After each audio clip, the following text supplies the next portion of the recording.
லூக்கா 10ஆம் அதிகாரம் அதனுடைய 42வது வசனத்திலே இயேசு கிறிஸ்துவானவர் மார்த்தாளை பார்த்து சொல்லுகிறார், தேவையானது ஒன்றே, மரியாள் தன்னை விட்டு எடுபடாத நல்ல பங்கை தெரிந்து கொண்டாள் என்பதாக சொல்லுவதை பார்க்கிறோம்.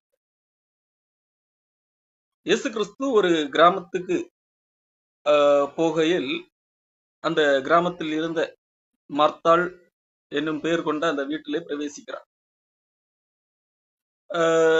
பிரவேசிக்கிறார் என்று சொல்லுகிறதை காட்டிலும் அந்த வீட்டிலே இயேசு கிறிஸ்துவை ஏற்றுக்கொள்ளுகிறார்கள்.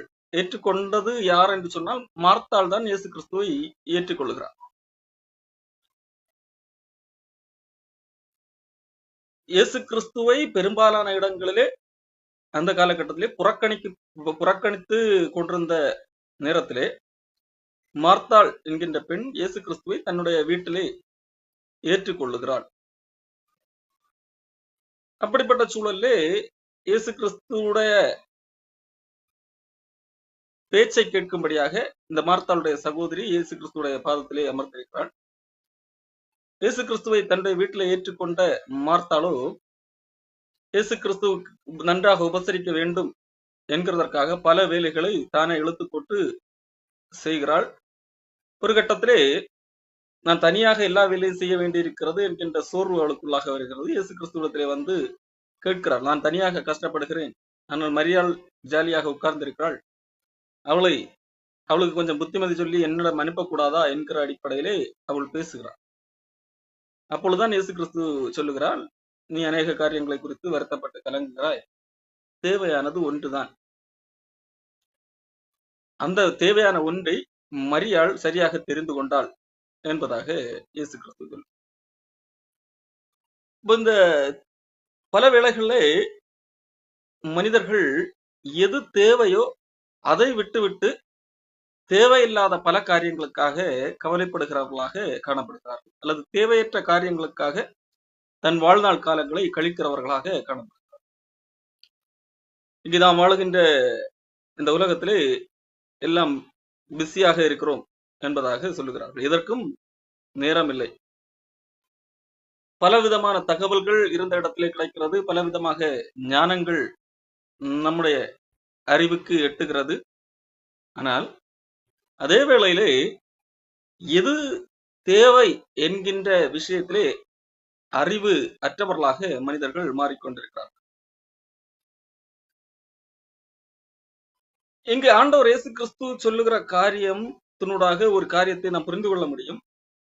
ஒன்று, தேவனுக்காக வேலை செய்வதை விட தேவனோடு இருப்பதே முதன்மை. தேவனுக்காக வேலை செய்வது தவறு அல்ல, அது கட்டாயம் தேவையான ஒன்று. ஆனால் அதை காட்டிலும் எது முக்கியம் என்று சொன்னால் தேவனோடு இருப்பது. தேவனோடு இருப்பது, தேவனுக்காக சேவை செய்வது என்று வரும்போது தேவனோடு இருப்பதை விட்டு தேவனுக்காக சேவை செய்து வீண் ஆகிவிட முடியும். இங்கே மார்த்தாள் அநேக வேலை செய்யும்படியாக விசாரப்படுகிறாள். பற்பல வேலைகளை செய்வதில் மிகவும் வருத்தமடைந்து என்று சொல்லி லூக்கா எழுதி வைத்திருக்கிறார். இங்கே லூக்கா வேலை செய்தது தவறா என்று கேட்டால் தவறல்ல, அது ஒரு நல்ல குணாதிசயம். இயேசு கிறிஸ்துவை வீட்டிலே வரவேற்றது அல்லது ஏற்றுக்கொண்டது மார்த்தாள் தான்.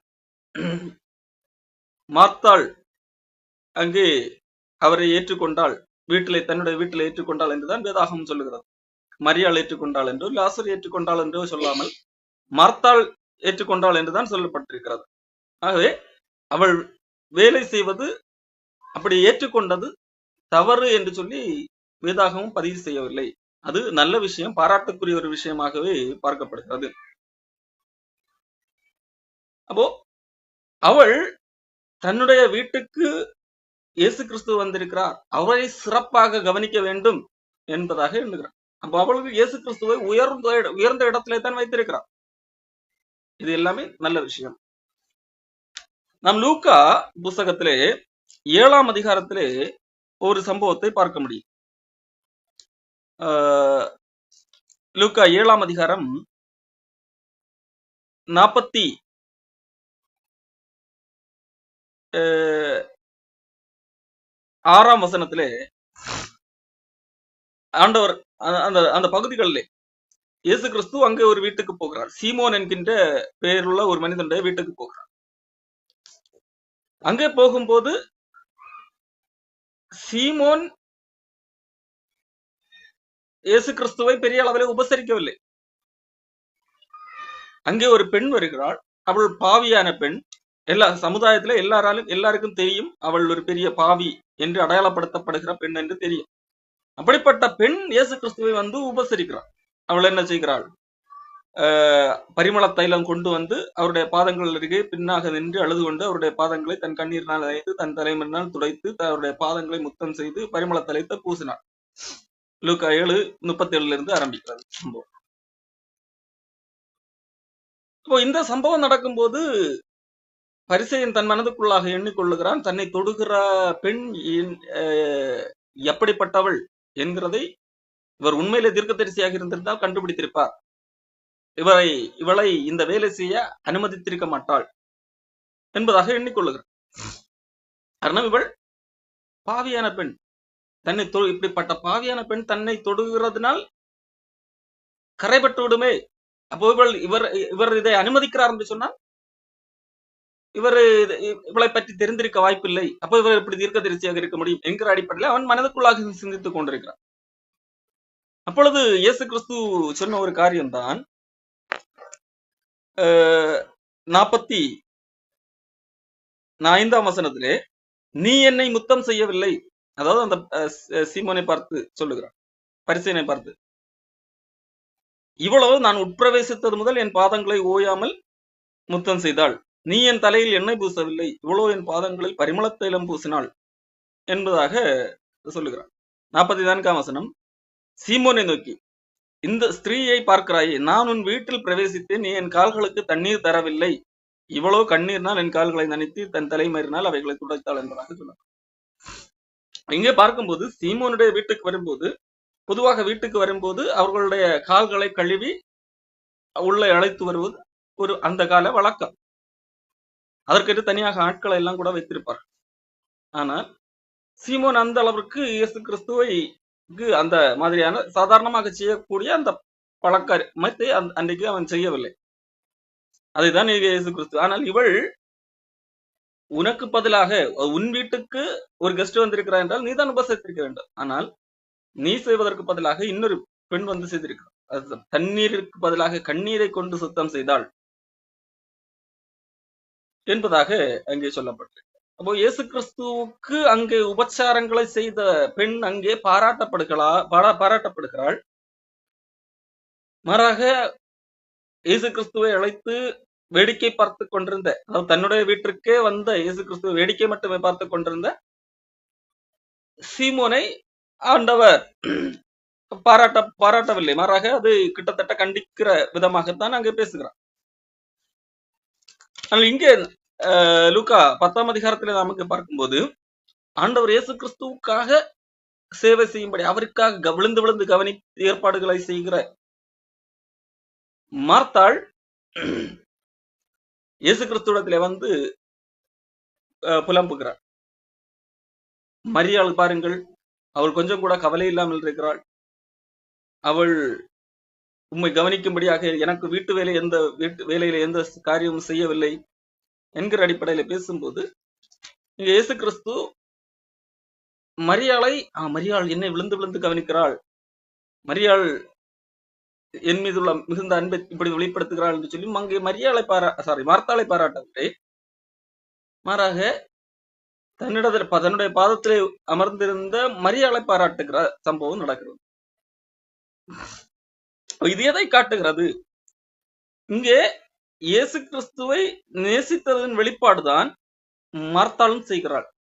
இயேசு கிறிஸ்து கனத்துக்குரியவர்.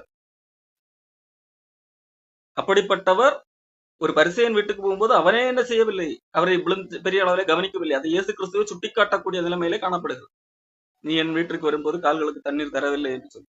ஆனால் இங்கே மார்த்தாள் பாருங்கள், இயேசு கிறிஸ்துவை தன்னுடைய வீட்டிலே ஏற்றுக்கொண்டு அவருக்காக ஏதாவது செய்ய வேண்டும் என்று சொல்லி ஏற்பாடுகளை, பற்பல வேலைகளை செய்கிறவர்களாக காணப்படுது. அப்போ இங்க இயேசு கிறிஸ்து மார்த்தாளை பாராட்டி இருக்க வேண்டும். ஆனால் மார்த்தாள் இங்கே பாராட்டுக்குரியவளாக மாறவில்லை. ஏன்?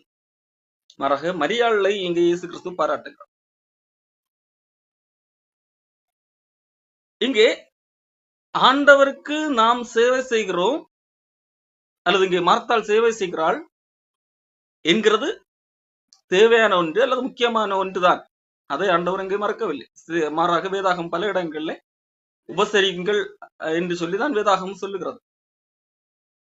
ஒரு தீர்க்கதரிசி என்னும் நாமத்து நிமித்தம் ஒரு வருகிறார் என்றால் அவனை ஏற்றுக்கொள்ள வேண்டும், அதற்குரிய பலன் பெறுவார்கள் என்கிறதாக சொல்லப்பட்டிருக்கிறது. காரணம், அன்றைய காலகட்டத்தில் இயேசு கிறிஸ்துவை பின்பற்றுகிறவர்கள், இயேசு கிறிஸ்துவனுடைய ஊழியர்கள், தீர்க்கதரிசிகள் என்கிறவர்கள் சமுதாயத்தால் துரத்தப்படக்கூடியவர்களாக காணப்பட்டார்கள். அப்படிப்பட்டவர்களை ஏற்றுக்கொள்ளுகிறது என்பது உயிருக்கு தங்களுடைய உயிரை துச்சமாக நினைக்கக்கூடியவர்களால் தான் முடியும். அதே போலதான் இயேசு கிறிஸ்துவும் அன்றைக்கு சமுதாயத்தால் புறக்கணிக்கப்படக்கூடியவராக இருந்தார். அன்றைக்கு இருந்த மதபோதர்களால். ஏன், இயேசு கிறிஸ்துவை யாராகிலும் அறிக்கையிடுகிறவர்களாக இருந்தால் அவர்களை ஜபாலயத்துக்கு புறம்பாக்கக்கூடிய அளவுக்கு அன்றைக்கு கட்டளைகள் மதவாதிகளால் கொடுக்கப்பட்டிருந்தது. நீங்க இயேசு கிறிஸ்துவை பின்பற்றுகிறீர்களா, அப்போ வேண்டியா நீங்கள் இன்றிலிருந்து இந்த ஆலயத்திலிருந்து உங்களுடைய பெயர் கேன்சல் பண்ணுகிறது, இனி ஊரை விட்டு ஒதுக்கி வைத்து விடுகிறோம் என்கிறது போல நிலைமை அன்றைக்கு காணப்பட்டது. அப்படி இருக்கும்போது மார்த்தாள் இயேசு கிறிஸ்துவை ஏற்றுக்கொண்டு அவருக்காக வேலை செய்வதற்கு தயாராக இருக்கிறாள். நன்றாக உணவு தயாரித்து விரும்புவந்த பார்க்கிறாள்.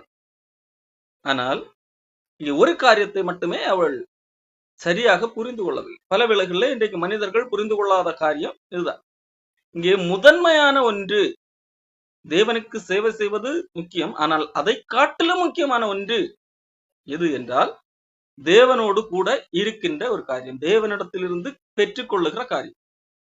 தேவனுக்கு நாம் கொடுக்கின்ற, அதாவது தேவன் மீதுள்ள அன்பின் வெளிப்பாடுதான் தேவனுக்கு சேவை செய்வது. மார்த்தாள் தன் இயேசு கிறிஸ்துவிடத்திலே இருந்த அன்பைத்தான் வெளிப்படுத்துகிறாள். அவரை ஏற்றுக்கொண்டு அவருக்காக ஏதாவது செய்ய வேண்டும் என்று சொல்லி கஷ்டப்படுகிறாள், பிரயாசப்படுகிறாள். அது அன்பின் வெளிப்பாடு. அதை இயேசு கிறிஸ்து மட்டுப்படுத்தவில்லை, மாறாக அதை காட்டிலும் முக்கியமான ஒன்று உண்டு என்பதை அவர் புரிந்து கொள்ளவில்லை. அதை மரியாள் புரிந்து கொண்டார். அது எது? சாப்பாடு உண்ணுவதை காட்டிலும் இயேசு கிறிஸ்துவுக்கு எது பிரியம் என்றால் அவருடைய பேச்சை கேட்பது என்கிறதுதான் இயேசு கிறிஸ்துவுக்கு பிரியமான ஒன்றாக காணப்படுகிறது. ஆகவே தான் தேவையானது ஒன்றே என்பதாக இயேசு கிறிஸ்து சொல்லுகிறார். எது தேவையோ அதை விட்டு நாம் பலவித காரியங்களை பிரயாசப்பட்டாலும் அதனால் பலன் இல்லை. அது நமக்கு சரியாக தோன்றுவதாக தோணப்படலாம், மார்த்தாளுடைய பார்வையில அது சரியாக தோன்றும். நாம் சிந்தித்து பார்க்கும்போது கூட சரியாக இருப்பதாகத்தான் தெரியும். ஆனால் ஆண்டவருக்கு அது எது பிடிக்கும், இயேசு கிறிஸ்துவுக்கு எது பிடிக்கும் என்கிறதை பல வேளைகளிலே மனிதர்கள் பார்க்க தவறி விடுகிறார்கள். தேவையானது ஒன்றே. அதைத்தான் தாவீது சொல்லுகிறார். சங்கீதம் 27ஆம் சங்கீதத்திலே 4வது வசனம், கர்த்தரிடத்தில் ஒன்றை நான் கேட்டேன். இங்கு தாவீது சொல்லுகிறார், நான் ஒன்றை நான் கர்த்தரிடத்திலே கேட்கிறேன். இந்த ஒன்றுதான் மிக மிக முக்கியம்.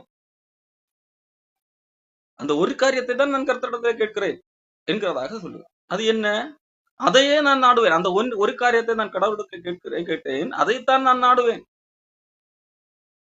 இது நான் கர்த்தருடைய மகிமையை பார்க்கும்படியாகவும் அவருடைய ஆலயத்தில் ஆராய்ச்சி செய்யும்படியாகவும் நான் என் ஜீவனுள்ள நாளெல்லாம் கர்த்தருடைய ஆலயத்தில் தங்கியிருப்பதையே நாடுவேன் என்பதாக இங்கே சொல்லப்படுகிறது. ஒரே ஒரு காரியம் மிக முக்கியமான ஒன்று, அதை நான் கேட்டேன், அதை நான் விரும்புகிறேன், நாடுகிறேன், அதை நான் விரும்புகிறேன். இது எது? கர்த்தருடைய மகிமையை பார்க்க வேண்டும், அவருடைய ஆலயத்தில் ஆராய்ச்சி செய்ய வேண்டும். நான் என் ஜீவனுள்ள நாளெல்லாம் கர்த்தருடைய ஆலயத்தில் தங்கி இருப்பதையே நாடுவேன் என்பதாக இங்கே சொல்ல. இங்கே தாவீதுக்கு ஆளக்கூடிய நாடு ராஜ்யம் இருந்தது, போர்கள் இருந்தது, மக்களை வழிநடத்த வேண்டிய விஷயம் இருந்தது. ஆனால் இங்கே தாவீது ஒரே ஒரு காரியம் தான் எனக்கு முக்கியம், அதுதான் எனக்கு தேவை என்கிறது போல சொல்லுகிறார். அப்படியானால் நாட்டு மக்களை ஆள வேண்டாமா? ஆண்டவர் தான் அந்த பதவியை கொடுக்கிறார், நாட்டு மக்களை ஆள வேண்டும் என்று. அது தேவை இல்லையா? மற்ற வேலைகள் தேவையே இல்லையா? அதுவல்ல இங்கே விஷயம். எது முதன்மை என்கிறதான் இங்கே விஷயம். நான் கர்த்தருடைய ஆலயத்தில் நான் தங்கி இருப்பதே நான் நாடுவேன். அன்றைக்கு, அதாவது பழைய ஏற்பாட்டிலே ஆலயத்தில் ஆண்டவர் வாசம் பண்ணி இருக்கிறார் என்கின்ற நம்பிக்கை காணப்பட்டது. காரணம், ஆண்டவர் அப்படிப்பட்ட ஒரு சட்ட திட்டங்களை கொடுத்திருந்தார். ஆலயத்திலே ஆண்டவர் வாசம் பண்ணுகிற இடம் அது ஒரு அன்றைக்கு பங்கு பங்காக வகை வகையாக தீர்க்கதரிசிகள் மூலமாக வெளிப்படுத்தப்பட்ட காலத்திலே ஆண்டவர் அவர்களுக்கு புரிய வைக்க கொடுத்த ஒரு ஏற்பாடு. ஆண்டவர் ஒரு பரிசுத்தமான இடத்திலே இருக்கிறார், மனிதர்கள் அந்த இடத்திலே போய் சேர முடியாது. அப்ப அந்த இடத்திலே வரும்போது சுத்தமாக பரிசுத்தமாக வர வேண்டும் என்கின்ற பல காரியங்களை வெளிப்படுத்துவதற்காக ஆண்டவர் அப்படிப்பட்ட ஒரு சிஸ்டத்தை வைக்கிறார். அப்ப அந்த கடவுள் இருக்கிற இடத்திலே நான் இருக்க வேண்டும், எப்பொழுதும் இருக்க வேண்டும் என்று இங்கே தாவீது விரும்புகிறார். இன்றைக்கு வேதாகமம் சொல்லுகிறது, பரிசுத்த ஆவியானவர் நமக்குள்ளாக தான். இயேசு கிறிஸ்துவை ஏற்றி விசுவாசிகளாகும் போது தேவன் நம்மை ஆலயமாக மாற்றுகிறார். நாம் கிறிஸ்துவின் சரீரமாகிய சபை ஆலயத்துக்குள்ளாக இருக்கிறோம். நம்மை தேவன் இயேசு கிறிஸ்து ஒரு ஆலயமாக மாற்றி நமக்குள்ளாக தேவன் தங்கி இருக்கிறார். ஆலயம் என்றால் தேவன் தங்கு வாசம் பண்ணுகிற இடம். அன்றைக்கு எருசலேம் தேவாலயம் ஆண்டவர் வாசம் பண்ணுகிற இடமாக அறியப்பட்டது. அப்போ மக்கள் எல்லாம் ஆண்டவரை தேடி ஆலயத்துக்கு வரக்கூடியவர்களாக இருந்தார். ஆனால் இன்றைக்கு இயேசு கிறிஸ்துவுக்கு பின்பதாக நான் பரிசுத்த ஆவியை நமக்குள்ளாக தந்திருக்கிறார். நமக்குள்ளாக இருந்து அவர் செயல்படுகிறவராக இருக்கிறார். அப்ப நாமே ஆலயம். ஆண்டவர் வாசம் பண்ணுகிற இடம் ஆலயம் என்கிற பட்சத்திலே ஆண்டவர் எங்கே வாசம் பண்ணுகிறார்? அன்றைக்கு இருந்தது போல எருசலேம் போல ஒரு கைகளினால் கட்டப்பட்ட ஆலயத்தில் வாசமாக இருப்பதில்லை. மாறாக ஆண்டவர் மனிதனுக்குள்ளாக ஒரு மனிதனுக்குள்ளாகவும் வாசம் பண்ணுகிறார். அப்போ மனிதன் தான் ஆலயம். அப்போ இங்க தாவீது சொல்லுகிற காரியம், நான் கர்த்தருடைய மகிமையை பார்க்கும்படியாகவும் அவருடைய ஆலயத்தில் ஆராய்ச்சி செய்யும்படியாகவும் ஜீவனுள்ள நாளெல்லாம் கர்த்தருடைய ஆலயத்தில் தங்கியிருப்பதே நாடுவேன். ஆண்டவருடைய ஆலயத்தில் தங்கியிருப்பதே நாடுவேன் என்று தாவீது சொல்வதற்கு காரணம் என்ன? அங்கே ஆண்டவர் இருப்பார், ஆண்டவரோட பிரசன்னம் இருக்கும், ஆண்டவரோடு கூட தான் எப்பொழுதும் இருக்க வேண்டும் என்கிறதை குறிக்கும் விதமாகத்தான் இங்கே பேசுகிறார். அதுதான் எனக்கு மிக மிக முக்கியம்.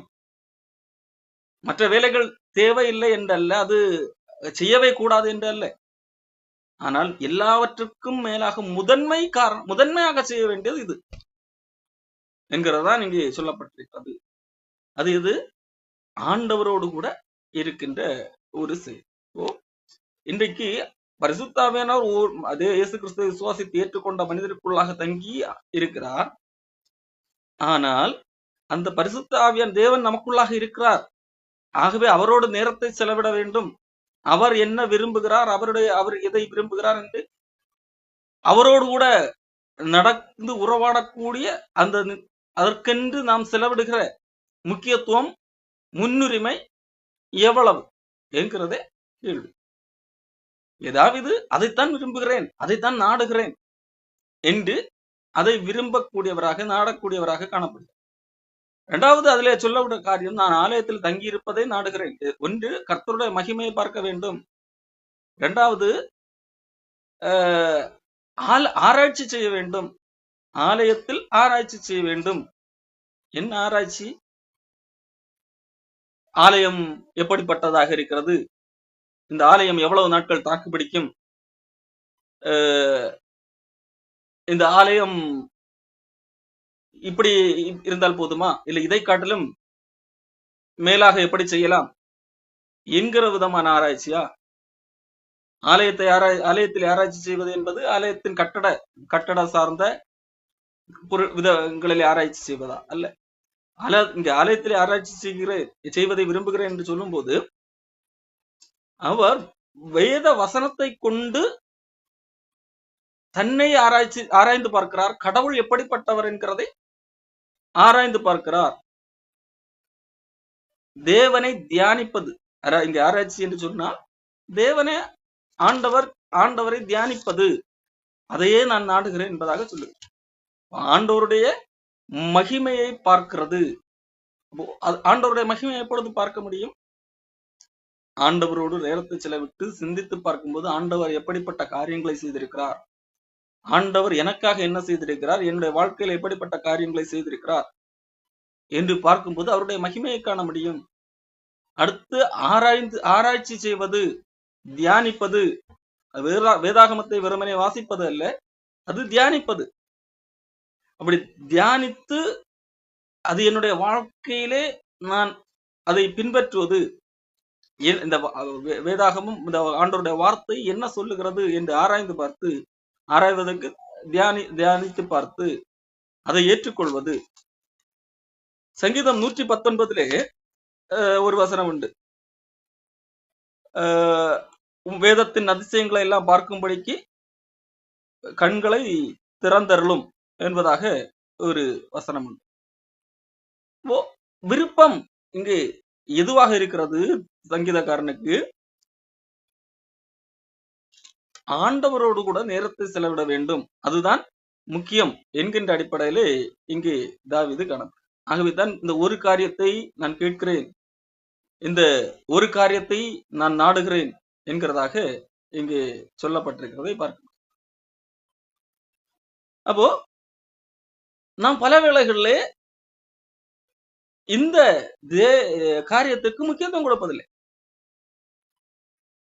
இதை ஒரு பெரிய ஒரு பொருட்டாகவே கவனிப்பதில்லை. தேவனோடு தனிப்பட்ட விதத்திலே நேரத்தை செலவிடுவதை பெரிய அளவிலே முக்கியப்படுத்துவது இல்லை. மாறாக மற்ற வேலைகளை இல்லை, அதற்கு முக்கியத்துவம் கொடுத்து நேரம் எஞ்சினால் கூட சாக்குப்போக்கு சொல்லுவோமே தவிர தேவனோடு நேரத்தை செலவிடுவது என்பது எந்த அளவிற்கு முக்கியம் என்கிற காரியத்தை நாம் கணக்கிலே கொள்வதில்லை. ஆகவே மனிதனுடைய வாழ்க்கையிலே கவலை வருகிறது. இங்கே மார்த்தாளை பார்த்து இயேசு கிறிஸ்து சொல்லுகிற காரியம், நீ அநேக காரியங்களை குறித்து கவலைப்படுகிறாய், அது தேவையற்ற கவலை. இங்கே இயேசு கிறிஸ்துவுக்கு எது பிடிக்கும் என்கிறதை அவள் கண்டுகொள்ளவில்லை. ஏனென்றால் அவள் இயேசு கிறிஸ்துவோடு நேரம் செலவிட்டிருந்தால் அவருக்கு எது பிடிக்கும் என்று தெரிந்திருக்கும். அவருக்கு எது பிடிக்கும் என்று தெரிந்திருந்தால் அவ்வளவு இவ்வளவு நேரம் கஷ்டப்பட்டு வேலை செய்திருக்க வேண்டிய அவசியமே இருந்திருக்காது. அது நிமித்தம் அவள் கவலைப்பட்டிருக்க வேண்டிய அவசியமே இருந்திருக்காது. முதலாவது, அவள் தேவனோடு இயேசு கிறிஸ்துவோடு நேரத்தை செலவிடாதால் அவருக்கு எது பிடிக்கும் என்கிறதை அவள் புரிந்து கொள்ளவில்லை. அவருக்கு எது முக்கியமானது என்கிறதை அவள் புரிந்து கொள்ளவில்லை. ஆனால் மரியாள் புரிந்து கொண்டாள்.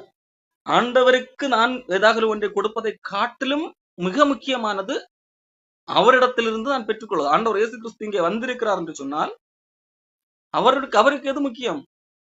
ஆண்டவர் இயேசு கிறிஸ்துவுக்கு எது முக்கியம்? அவருக்கு நான் கொடுப்பதை காட்டிலும் அவர் எனக்கு கொடுப்பதுதான் அவருக்கு முக்கியம். அவருக்கு நான் கொடுப்பது என்பது அவரிடத்தில் பெற்றுக்கொண்ட பின்பதாக தேவ அறிவின் அடிப்படையில தான் கொடுக்க வேண்டும். வெறும் உணர்ச்சி பூர்வமாக அவருக்கு கொண்டு கொடுத்து விட்டு என்று இருப்பது அல்ல. ஆண்டவரிடத்திலிருந்து நாம் முதலாவது பெற்றுக்கொள்ள வேண்டும். அதை இங்கு மார்த்தாள் தவறிவிட்டாள். யோவான் புஸ்தகத்திலே 4ஆம் அதிகாரம், யோவான் எழுதின சுவிசேஷம் 4ஆம் அதிகாரத்திலே ஒரு சம்பவத்தை நாம் பார்க்க முடியும். இயேசு கிறிஸ்து சமாரியா ஊர் வழியாக போகும்போது அங்கே ஒரு பெண்ணை சந்திக்கிறார். அந்த பெண்ணை சந்திக்கும் முன்பதாக இயேசு கிறிஸ்து மிக களைப்படைந்தவராக பசியோடு இருக்கிறார். யோவான் 4ஆம் அதிகாரம் 6ஆம் வசனத்திலே, யாக்கோபுடைய கிணறு இருந்தது. இயேசு பிரயாணத்தினால் இளைப்படைந்தவராய் அந்த கிணற்றருகே உட்கார்ந்தார். இயேசு கிறிஸ்து களைப்போடு இருக்கிறார்.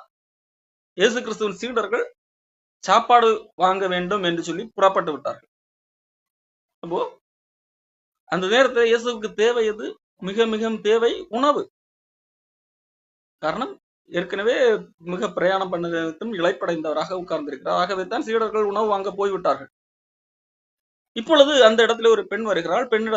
பெண்ணுக்கு பெண்ணிடத்திலே ஒரு சம்பாஷணை நடைபெறுகிறது. அந்த சம்பாஷணையின் முடிவிலே அந்த பெண் இயேசு கிறிஸ்துவை மேசியாவாக கண்டு கொள்கிறாள். இப்படி கண்டு கொண்ட பின்பதாக நடக்கின்ற ஒரு செயல், அந்த பெண் இயேசு கிறிஸ்துவை குறித்து அறிவிக்க புறப்பட்டு போய்விட்டார். 31வது வசனத்திலே, அப்போ சீடர்கள் உணவு வாங்கி கொண்டு வருகிறார்கள். வந்து சீடர்கள் இயேசு கிறிஸ்துவை பார்த்து சொல்லுகிறார்கள், ரபி போஜனம் பண்ணும் என்று வேண்டி கொண்டார்கள். இயேசு கிறிஸ்து ஏற்கனவே இலைப்படைந்தவராக இருக்கிறார், சாப்பாடு சாப்பிடவில்லை. இப்பொழுது சீடர்கள் சாப்பாடு வாங்கிவிட்டு வந்தும் விட்டார்கள். இப்போ அதற்கு இயேசு கிறிஸ்து சொன்ன பதில் பாருங்கள், 32ஆம் வசனம். அதற்கு இயேசு கிறிஸ்து, நான் புசிப்பதற்கு நீங்கள் அறியாத ஒரு போஜனம் எனக்கு உண்டு என்றார். இயேசு கிறிஸ்து இலைப்படைந்தவராக இருக்கிறார், அவருக்கு உண்மையிலே சாப்பாடு தேவை. இப்ப சீடர்கள் வாங்கி வந்து விட்டார்கள். இப்ப இயேசு கிறிஸ்து சொல்லுகிறார், நான் சாப்பிடுறதுக்கு நீங்கள் அறியாத ஒரு போஜனம் உண்டு, உங்களுக்கு தெரியாது, எனக்கு எந்த சாப்பாடு முக்கியம் என்று உங்களுக்கு தெரியாது. மனிதன் உடலுக்கு நீங்கள் வாங்கி கொண்டு வந்த உணவு கண்டிப்பாக தேவை, ஆனால் அதை காட்டிலும் முக்கியமான ஒரு சாப்பாடு எனக்கு தேவை என்பதாக இயேசு கிறிஸ்து இங்க சொல்லுகிறார். அது என்ன? சீடர்கள் நினைக்கிறார்கள், அப்படியானால் நாம் சாப்பாடு கொண்டு வருவதற்கு முன்பதாக வேறு யாராக இந்த ஊர்ல யாராவது சாப்பாடு கொடுத்திருப்பார்களோ என்பதாக நினைக்கிறார். அப்பொழுது இயேசு கிறிஸ்து சொல்லுகிற காரியம், இயேசு அவர்களை நோக்கி, நான் என்னை அனுப்பினவருடைய சித்தத்தின்படி செய்து அவருடைய கிரியைகளை முடிப்பதே என்னுடைய போஜனமாக இருக்கிறது என்பதாக. ஆண்டவர் இங்க என்ன சொல்லுகிறார்? நான் என்னை அனுப்பினவருடைய பிதாவுடைய சித்தத்தின்படி செய்து அவருடைய கிரியைகளை முடிப்பதே என்னுடைய போஜனமாக இருக்கிறது, என்னுடைய முக்கியமான உணவாக இருக்கிறது. அந்த உணவை ஏற்கனவே நான் சாப்பிட்டு விட்டேன் என்கின்ற அடிப்படையில் இங்கே இப்ப இயேசு கிறிஸ்து இங்கே பிதாவுடைய சுத்தம் செய்ததாக இங்கே சொல்லுகிறார் அல்லவா? ஆகவே அவருடைய வயிறு நிரம்பி விட்டது, அல்லது அவர் போஜனத்தை உண்டு விட்டார் என்பதாக சொல்லுகிறார் அல்லவா? இப்ப இயேசு கிறிஸ்து இதற்கு முன்பதாக என்ன விதமான தேவனுடைய சுத்தத்தை நிறைவேற்றினார்? ஒரு பெண்ணுக்கு போதனை செய்தார், ஒரு பெண்ணுக்கு தன்னை யார் என்பதை வெளிப்படுத்தினார், தேவனை பற்றிய அறிவை புகுத்தினார். அதைத்தான் இதற்கு முந்தைய வசனங்கள்ல நான் பார்க்க முடியும். ஒரு பெண்ணை காப்பாற்றினார், பாவத்திலிருந்து காப்பாற்றினார், ஒரு பெண்ணை ரட்சித்தார். அப்போ ஆண்டவர் விரும்புகிற போஜனம் இது. ஆண்டவருக்கு நாம் கொடுக்கிற உணவிலே மிக மிக முக்கியமான உணவு இது. சீடர்கள் ஒரு உணவை கொண்டு வருகிறார்கள், இயேசு கிறிஸ்து சொல்லுகிறார், அதற்கு முன்பதாகவே நான் நீங்கள் அறியாத ஒரு போஜனம் உண்டு, அதை நான் சாப்பிட்டு விட்டேன் என்பதாக. அப்போ அது எதுவாக இருக்கிறது? ஆண்டவரிடத்திலே நாம் பெற்றுக்கொள்வது, அதுதான் ஆண்டவருக்கு மிக மிக சிறந்த போஜனமாக இருக்கிறது. ஆண்டவருக்கு நாம் கொடுக்கிற போஜனத்தை, சரீர ரீதியான உபசரிப்பை விட ஆண்டவர் எதை பெரிய போஜனமாக பார்க்கிறார்? ஆண்டவருக்கு கொடுக்கிற பெரிய சாப்பாடாக ஆண்டவர் எதை பார்க்கிறார்?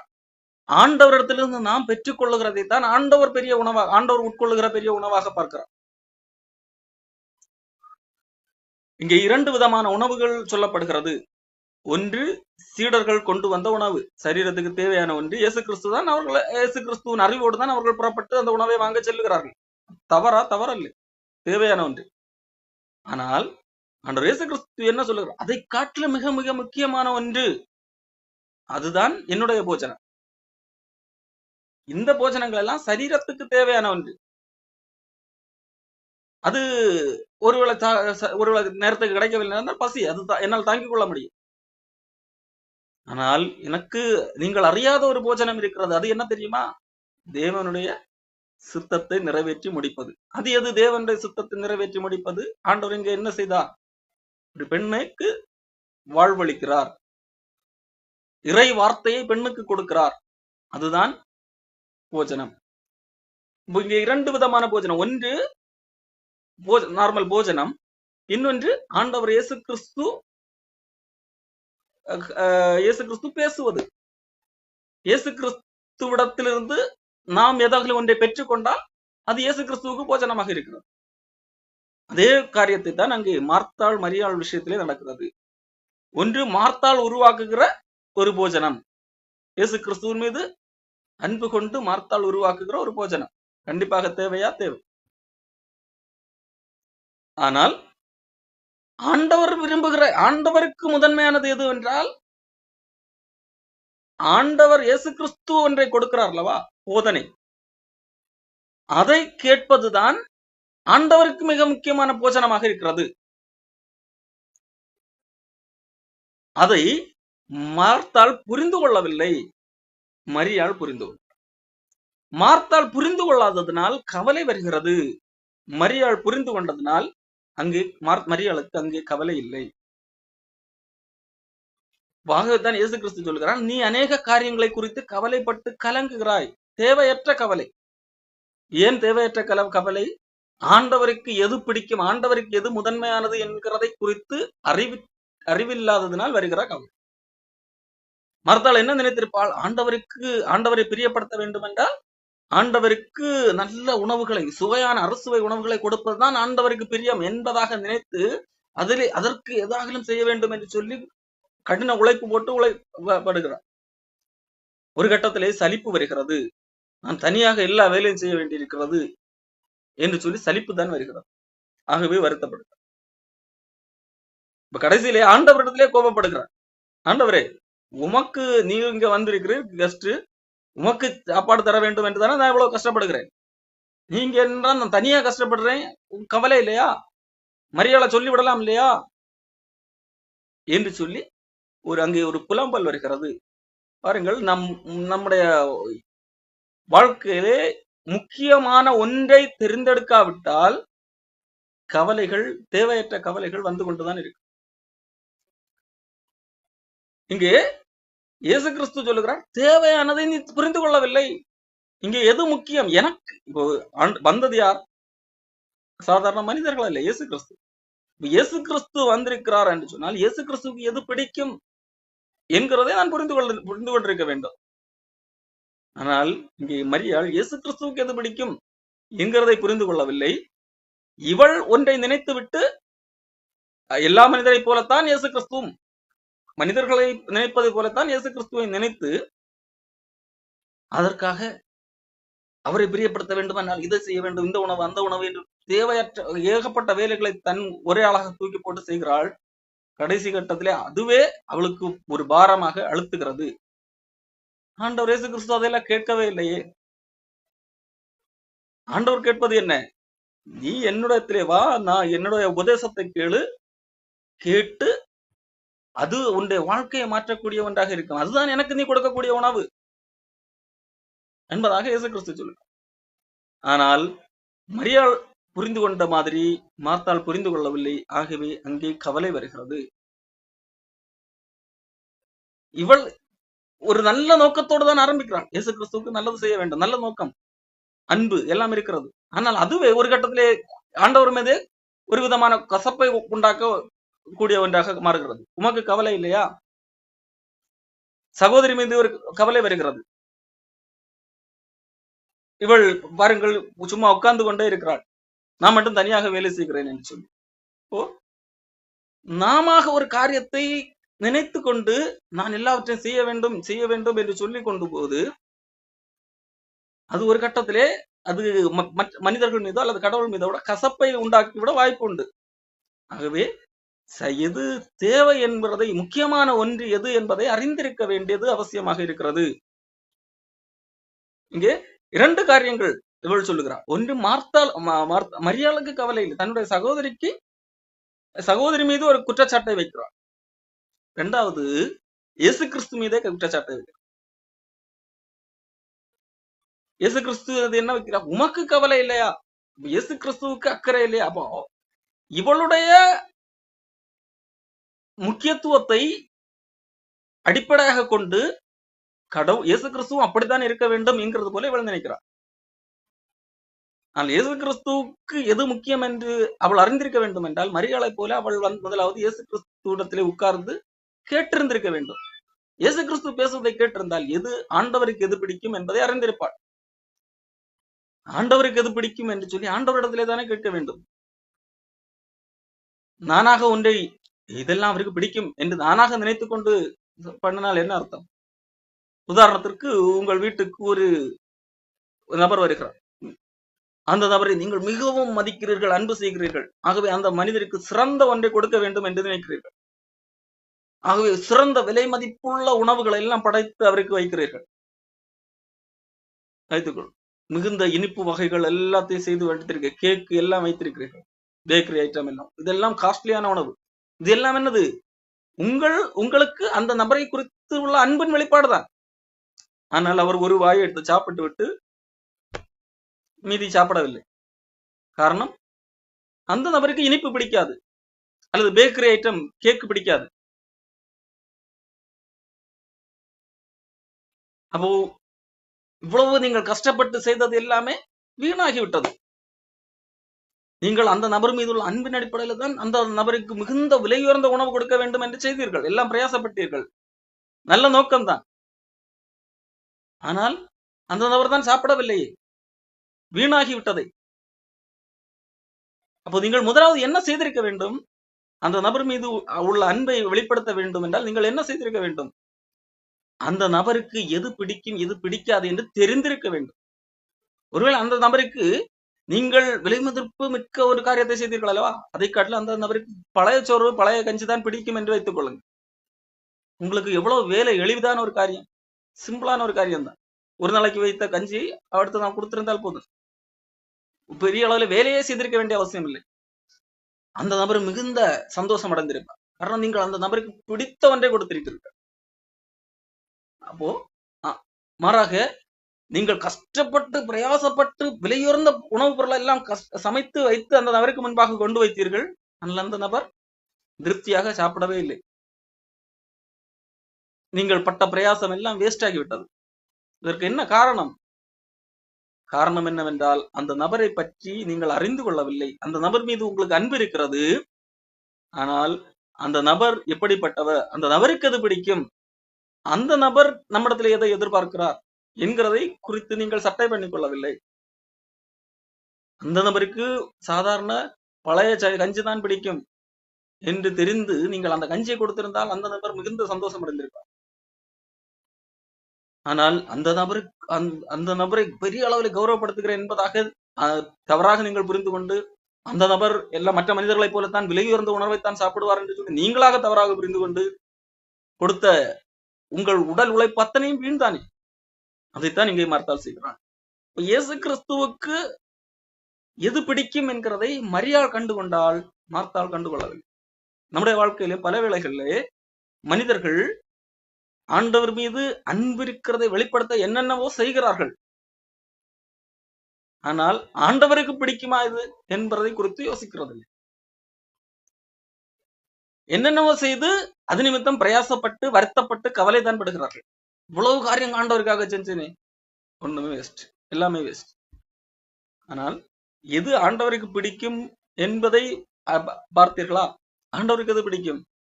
ஆண்டவரோட நேரம் செலவிடுவது, ஆண்டவருடைய பேச்சை கேட்பது, அதுதான் ஆண்டவருக்கு பிடித்த ஒரு காரியம். அதற்கு நாம் எவ்வளவு நேரம் செலவிடுகிறோம். மற்றபடி எவ்வளவு நேரம் செலவு செய்தாலும், எவ்வளவு பிரயாசப்பட்டு இது பண்ணாலும் வீண் முயற்சியாக மாறுகிறது. அது நமக்கு தான் தேவையற்ற கவலைகளை கொண்டு வருகிறது. இங்கே மார்த்தாள் கவலை இழக்கிறாள், சமாதானம் போய்விடுகிறது. ஏன், வீட்டுக்கு அழைத்த கெஸ்டையை போது குறை சொல்லக்கூடிய சூழ்நிலைக்கு வந்துவிட்டார். இயேசு கிறிஸ்துவ, உமக்கு கவலை இல்லையா? கொஞ்சம் முன்பதாகத்தான் அவள் விரும்பி இயேசு கிறிஸ்துவை வரவேற்றாள், ஏற்றுக்கொண்டாள், கஷ்டப்பட்டு அவருக்கு ஏதாவது செய்ய வேண்டும் என்று. இப்பொழுது இயேசு கிறிஸ்துவே, உமக்கு கவலை இல்லையா? நான் இவ்வளவு கஷ்டப்பட உமக்கு அக்கறை இல்லையா என்கிறது போல பேச தொடங்கிவிட்டாள். அப்போ எது தேவை, தேவையான ஒன்று எது, தேவையானது ஒன்று என்றால் எது முக்கியமான ஒன்று. சேவை செய்யக்கூடாது என்று இங்கே சொல்லவில்லை. ஆனால் ஃபர்ஸ்ட் பிரையாரிட்டி எது? ஃபர்ஸ்ட் நான் சேவை செய்வதற்கு முன்பதாக ஆண்டவரிடத்திலே அமர்ந்து அவர் என்ன சொல்லுகிறாரோ அதை கேட்டு அதை ஏற்றுக்கொள்ளுகிறவர்களாக நம்முடைய வாழ்க்கையிலே காணப்பட வேண்டும். அதை மரியாள் சரியாக செய்தார். இயேசு கிறிஸ்துவின் பாதத்திலே அமர்ந்து அவர் வார்த்தையை கேட்டுக்கொண்டிருந்தாள் என்று சொல்லுங்க. தேவையானது எது? மார்த்தாள் தவறவிட்டது எது? மரியாள் தெரிந்து கொண்ட நல்ல பங்கை தெரிந்து கொண்டாள் என்று சொல்லப்பட்டிருக்கு. நல்ல பங்கு எது? இயேசு கிறிஸ்துவின் பாதத்திலே உட்கார்ந்து அவருடைய வார்த்தையை கேட்டுக்கொண்டிருந்தாள். நம்முடைய வாழ்க்கையிலே நாம் தேவனுடைய பாதத்தில் அமர்ந்து அல்லது தேவனோடு கூட நேரத்தை செலவிட்டு அவரிடத்திலிருந்து கற்றுக்கொண்டு நம்முடைய வாழ்க்கையை இம்ப்ரூவ் பண்ணுவதற்கு, மேம்படுத்துவதற்கு முதன்மையான இடத்தை கொடுக்க வேண்டுமே தவிர, நாம பல வேலைகளை எல்லாம் செய்துவிட்டு கவலைப்பட்டு துக்கப்பட்டு கொண்டிருக்க கூடாது. இன்னைக்கு பல வேளைகள்ல நாம் நம்முடைய எல்லாவித வேலைகளையும் செய்து கவலைப்பட்டு இந்த உலக காரியங்களுக்காக கவலைப்படுகிறோம், துக்கப்பட்டு தேவையற்ற காரியங்களுக்காக கவலைப்பட்டு துக்கப்பட்டு கொண்டிருக்கிறோம். அன்றாட வாழ்க்கையில் எடுத்து பாருங்கள், இந்த பூமியிலே பல்வேறு காரியங்களுக்காக பிரயாசப்பட்டு கஷ்டப்பட்டு இதெல்லாம் செய்து கொண்டிருக்கிறோம். செய்துவிட்டு கடைசியிலே ஏதாவது நேரம் மிச்சம் இருந்தால் கடவுளை குறித்து நினைத்துக் கொள்ளுது. கேட்டால் நாம் பிஸி, ஆகவே கடவுளுக்கு இந்த நேரம் செலவிட முடியவில்லை என்பதாக சாக்கு போச்சு. ஆனால் எது நாம் உண்மையிலே செய்ய வேண்டியது தெரியுமா? முதலாவது ஆண்டவரோடு கூட நேரத்தை செலவிட்டு அதிலே ஈடுபாடெல்லாம் செய்து விட்டு அதன் பிறகுதான் எஞ்சிய நேரத்திலே தான் நம்முடைய மற்ற வேலைகளை செய்ய வேண்டும். முதன்மையானது எது? தேவனோடு நேரத்தை செலவிட்டு நாம் செய்து கொண்டிருப்பது எது? மற்ற வேலைகளுக்கு முதன்மையாக இடத்தை கொடுத்து விட்டு மிச்சம் நேரம் எஞ்சி இருந்தால் தேவனை குறித்து நினைத்துக் கொள்வோம். அல்ல, தேவனுடைய வார்த்தையை கேட்பது, தாவீது சொன்ன போது ஆராய்ச்சி செய்வது, அவருடைய மகிமையை காண்பது, அதற்கென்று நேரத்தை செலவிடுவது, அது மிக மிக முக்கியமா, அதுதான் தேவையான ஒன்றாக இருக்கிறது. தேவனுடைய வார்த்தையானது நம்முடைய வாழ்க்கையை மறுரூபப்படுத்தக்கூடிய ஒன்று, மேம்படுத்தக்கூடிய ஒன்றாக இருக்கிறது. காரணம், அவருடைய வார்த்தை ஜீவன் உள்ளதாக காணப்படுகிறது, வல்லமை உள்ள ஒன்றாக காணப்படுகிறது. ஆகவே அந்த நல்ல பங்கை நம்முடைய வாழ்க்கையிலே தேர்ந்தெடுக்க வேண்டும். மற்ற காரியங்கள் மார்த்தாள் செய்தது தவறு அல்ல, ஆனால் அவள் கொடுத்த முன்னுரிமை தவறாக இருக்கு. நாம் வேலை செய்வது எதுவும் தவறு அல்ல, ஆனால் நாம் கொடுக்கின்ற முன்னுரிமை எதை எந்த இடத்துல வைத்திருக்கிறோம் என்கிறது தவறாக இருக்கிறது. தேவனுடைய சமூகத்திலே நாம் நேரத்தை செலவிட வேண்டும். இந்த பூமிக்குரிய காரியங்களுக்காக செலவிடுகின்ற நேரம் எல்லாம், அது நிமித்தம் நாம் சம்பாதிக்கிற காரியங்கள் எல்லாம் அழிந்து போகக்கூடிய ஒன்று. இயேசு கிறிஸ்து சொன்னார் அல்லவா, பூமியிலே உங்களுக்கு பொக்கிஷங்களை சேர்த்து வைக்க வேண்டாம், அது திருடன் திருடுவான், பூச்சி அரிக்கும் என்பதாக சொல்லுவார். பரலோகத்திலே உங்களுக்கு பொக்கிஷங்களை சேர்த்து வைங்கள், அது துருப்பிடிக்காது, பூச்சி அரிக்காது, அங்கு திருடனும் வரமாட்டான் என்பதாக. அப்போ நாம் தேவனுடைய காரியங்களுக்காக, பரலோக காரியங்களுக்காக நாம் நம்முடைய நேரத்தை அதிகம் செலவு செய்கிறோமா? இல்லை இந்த பூமிக்குரிய காரியங்களுக்காக நேரத்தை செலவிட்டு விட்டு எஞ்சிய நேரத்திலே சும்மா ஜஸ்ட் ஒரு கடமைக்காக தேவனை நினைத்துக் கொள்கிறோம்? முதன்மை காரியம், ஒரே காரியம் என்பது தேவனோடு நேரத்தை செலவிடுவது, தேவனை அறிந்து கொள்வது. அவருக்கு எது பிடிக்கும், உண்மையிலே அவர் என்ன எதிர்பார்க்கிறார் என்னிடத்திலே என்கின்ற அடிப்படையிலே அதற்கென்று நேரத்தை செலவிடுவது, இந்த ஒரே காரியம், அதுதான் முக்கியமாக இருக்கிறது. பவுல் அப்போஸ்தலன் அதைத்தான் சொல்லுகிறார். பிலிப்பியர் 3ஆம் அதிகாரத்திலே 8, 9, 10 வசனங்களிலே பவுல் அப்போஸ்தலன் சொல்லுகிறார், எல்லாவற்றையும் நஷ்டமாக எண்ணுகிறேன், குப்பையாக விட்டு விட்டேன் என்பதாக சொல்லுகிறார். எதற்காக? கிறிஸ்துவை அறிகிற அறிவின் மேன்மைக்காக. எனக்கு எதுதான் முக்கியம்? கிறிஸ்துவை அறிகிற அறிவின் மேன்மைதான் முக்கியம். பிலிப்பியர் 3 என் கர்த்தராகிய இயேசுவை அறிகிற அறிவின் மேன்மைக்காக எல்லாவற்றையும் நஷ்டம் என்று எண்ணிக்கொள்கிறேன். நான் கிறிஸ்துவை ஆதாயப்படுத்திக் கொள்ளும்படிக்கு நியாயப்பிரமாணத்தில் வருகிற சுயநீதியை உடையவனாக இராமல் கிறிஸ்துவை பின்பற்றும் விசுவாசத்தினாலே வருகிறதும் விசுவாசம் மூலமாய் தேவனால் உண்டாயிருக்கிறதுமான நீதியை உடையவனா இருந்து கிறிஸ்துவுக்குள் இருக்கிற என்று காணப்படும்படிக்கு இப்படி நான் அவரையும் அவருடைய உயிர்த்தெழுதலின் வல்லமையும் அவருடைய பாடுகளையும் ஐக்கியத்தையும் அறிகிறதற்கும் அவருடைய மரணத்துக்கொப்பான மரணத்துக்குள்ளான எப்படியாகினும் நான் மரித்தோரிலிருந்து உயிரோடு இருந்திருப்பதற்கு தகுதியாக படிக்கும் அவருக்காக எல்லாவற்றையும் நஷ்டம் என்று விட்டுவிட்டேன், குப்பையுமாக எண்ணுகிறேன். இவ்வளவும் சொல்லிவிட்டு சொல்லுகிறார், இதனால நான் எல்லாம் அடைஞ்சாயிற்றுன்னு நான் நினைக்க மாட்டேன், இன்னும் நான் அடைய வேண்டியிருக்கிறது, நான் இன்னும் வளர வேண்டியிருக்கிறது என்று சொல்லி நான் அந்த வளர்ச்சிக்கு நேராக ஓடிக்கொண்டிருப்பேன். அது பொருள் என்ன சொல்லுகிறார், இந்த உலக காரியங்களை எல்லாம் நான் குப்பையாக அதெல்லாம் நஷ்டமாக எண்ணுகிறேன், தேவனை அறிகிறதான் முக்கியம், அது அறிந்து விட்டு அதற்காக எதை வேண்டுமான இழக்க தயார், தேவனை அறிகிற அறிவின் மேன்மைக்காக எதை வேண்டுமான இழக்க தயார், எல்லாவற்றையும் இழந்து நான் தேவனை இந்த அளவிற்கு நான் அறிந்திருந்தாலும் நான் எல்லாவற்றையும் அறிந்து விட்டேன், பூரணமாகி விட்டேன் என்று நான் நினைப்பதில்லை, இன்னும் அறிய வேண்டும் என்று ஓடிக்கொண்டே இருப்பேன் என்பதாக பவுல் சொல்றார். பிரையாரிட்டி எது முக்கியம் என்கிறதை பவுல் இங்கே தன்னுடைய வாழ்க்கையிலே காட்டுகிறார். மார்த்தாள் அநேக காரியங்களை குறித்து கவலைப்பட்டு கலங்குகிறார். அவளை பார்த்து ஆண்டவர் சொன்ன காரியம், நீ அநேக காரியங்களை குறித்து கவலைப்பட்டு கலங்குகிறாய், தேவையானது ஒன்றே. தேவையான ஒன்றை நாம் பெற்றுக்கொண்டால் அல்லது அந்த ஒன்று எது என்று அறிந்து கொண்டால் தேவையற்ற கவலைகள் எதுவும் இருக்காது.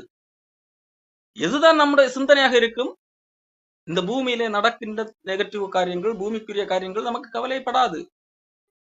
பூமியிலே நியாயமற்ற தன்மைகள் நம்முடைய வாழ்க்கையிலே தோன்றும், அதெல்லாம் நஷ்டம், அதெல்லாம் குப்பை. எனக்கு தேவனை அறிய வேண்டும், அவரோடு கூட இன்னும் அறிய வேண்டும், அவரை இன்னும் அறிந்து கொள்ள வேண்டும். காரணம், இந்த வாழ்க்கை என்பது நிலையற்றது. நான் தேவனுடைய ராஜ்யத்துக்குரியவன், தேவனோடு கூட இருக்கக்கூடியவன், தேவனோடு கூட ஆளுகை செய்ய போகிறார். ஆகவே அவரிடத்திலிருந்து நான் கற்றுக்கொள்ள வேண்டும், அவரோடு நான் நேரத்தை செலவிட வேண்டும் என்கின்ற அடிப்படையிலே அவருடைய பாதத்தில் நாம் வந்து அவருடைய வார்த்தையை கேட்கிற மரியாதை போல தேவையானது ஒன்றே, தன்னை விட்டு எடுபடாத நல்ல பங்கு. தன்னை விட்டு எடுபட்டு போகாத ஒரு நல்ல பங்கு எது? இந்த உலகிலே நான் கஷ்டப்பட்டு வருத்தப்பட்டு கவலைப்பட்டு சம்பாதிக்கிற சம்பாத்தியங்கள் அல்ல, நம்முடைய திருப்திக்காக நாம் ஏதாவது ஒன்றை செய்து மற்றவர்களை பிரியப்படுத்துகிற காரியங்கள் அல்ல. மாறாக தேவனிடத்திலிருந்து நாம் பெற்றுக்கொண்டு, தேவனிடத்திலிருந்து பெற்றுக்கொள்ளுகிறது என்பது அவருடைய வார்த்தையை பெற்றுக்கொண்டுள்ளது. அது அவர் எப்படிப்பட்டவர் என்பதை நான் அறிந்து கொள்ளும், அதுதான் தேவையான ஒன்றாக காணப்படும். காரணம், அதுதான் நம்முடைய வாழ்க்கையை மாற்றும். அப்போ இங்கே சேவை செய்வது என்பது என்னுடைய அன்பு இருக்கிறது, ஓகே, ஆனால் அறிவற்றத்தனமாக நான் செய்வது அல்ல. மாறாக தேவனிடத்திலிருந்து நான் பெற்றுக்கொண்டு தேவனுக்கு எது பிடிக்கும் என்பதை அறிந்த பின்பதாக நான் சேவை செய்கிறது தான் சரியான ஒன்றாக இருக்கு. ஆகவே மார்த்தாள் அன்பு இருக்கிறது நல்ல விஷயம்தான், ஆனால் அவள் அறிவற்றவளாக, தேவனுக்கு எது பிடிக்கும் பிடிக்கவில்லை என்கின்ற அறிவற்றவளாக காணப்பட்டாள். அதே வேளையிலே மரியாள் தேவனுக்கு எது பிடிக்கும் பிடிக்காது என்பதை அறிவதற்காக தேவனுடைய பாதத்தில் அமர்கிறவளாக காணப்பட்டார். ஆகவே நம்முடைய வாழ்க்கையிலே நம்மை விட்டு எடுபடாத நல்ல பங்காக நாம் தேவையான ஒன்றை தேர்ந்தெடுப்போம், எது முக்கியம் என்பதை அறிந்து கொள்ளும். தொடர்ந்து